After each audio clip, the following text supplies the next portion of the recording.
શ્રી વિજયાદશમી ઉત્સવ આપણા હિન્દુ સમાજનો વિજય ઉત્સવ છે। પવિત્ર પર્વના દિવસે રાષ્ટ્રીય સ્વયંસેવક સંઘ દ્વારા જંબુસરના પથ સંચલન તથા પ્રકટ કાર્યક્રમનું સુંદર આયોજન કરવામાં આવ્યું હતું। પથ સંચલનનું પ્રસ્થાન નવયુગ વિદ્યાલય મેદાનથી કરાયું હતું, જે જંબુસર નગરના ટંકાડી ભાગોળ, કાવા ભાગોળ, લીલોતરી બજાર, ગણેશ ચોક, ઉપલીવાડ, કોટ બારણા, કંસારા ઢોળ, ગામવાડી રિંગ રોડ થઈને પરત નવયુગ વિદ્યાલય મેદાન ખાતે પહોંચ્યું હતું। આ પથ સંચાલનના માર્ગો પર ઠેર ઠેર પુષ્પ વર્ષાથી સ્વાગત કરાયું હતું અને જંબુસર નગરમાં રાષ્ટ્ર આરાધના જેવો માહોલ સર્જાયો હતો। આ ઐતિહાસિક ક્ષણના સાક્ષી બનવા લોકો સંઘ દર્શન માટે ઉમટી પડ્યા હતા અને પથ સંચલન બાદ પદ વિન્યાસ, દંડ, યોગ, સમતા, વ્યાયામ, ઘોષ સહિતના પ્રયોગો સ્વયંસેવકોએ રજૂ કર્યા હતા। મુખ્ય અતિથિ ઠાકોરભાઈ અમનપુરિયા અને વિભાગ બૌદ્ધિક શિક્ષણ પ્રમુખ કલ્પેશભાઈ પટેલ અને નગર કાર્યવાહ અજયભાઈ પટેલ ઉપસ્થિત રહ્યા હતા અને સમાજના માર્ગદર્શન માટે વિજયાદશમી ઉત્સવ દિવસની રૂપરેખા રજૂ કરી આરએસએસની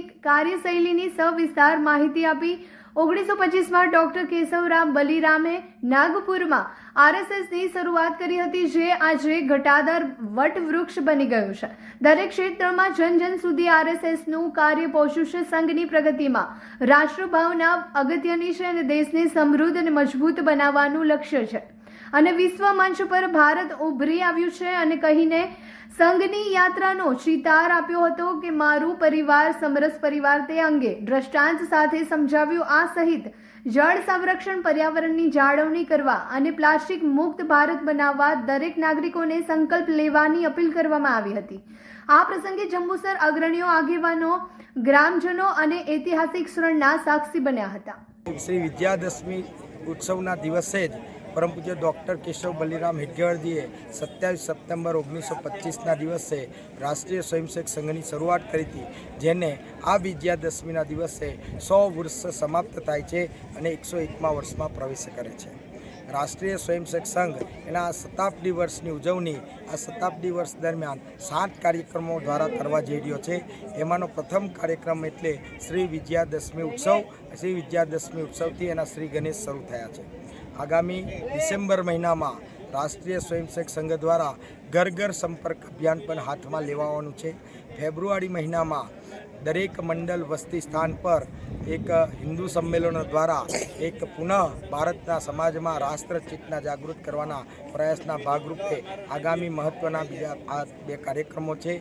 પ્રમુખ નાગરિક ગોષ્ઠી, યુવા સંમેલન, આ સદભાવ, સામાજિક સદભાવ બેઠકો, આવા 7 કાર્યક્રમો દ્વારા સમાજની મધ્ય જવાનો છે। આગામી 25 વર્ષની અંદર રાષ્ટ્રીય સ્વયંસેવક સંઘ એ સમાજ પરિવર્તનના 5 બિંદુઓ સાથે સમાજની મધ્ય કામ કરવા જઈ રહ્યો છે। એ 5 બિંદુઓ એટલે સામાજિક સમરસતા, સમરસ હિન્દુ સમાજ જ સમર્થ ભારતનું નિર્માણ કરી શકશે એવા વિશ્વાસ સાથે સામાજિક સમરસતાના બિંદુ સાથે સમાજની મધ્ય જઈને કામ કરવાનું છે। પર્યાવરણ, જળ સંરક્ષણ દ્વારા પણ સમાજમાં એક ચેતના જાગૃતિ લાવવાનો પ્રયાસ થઈ રહ્યો છે।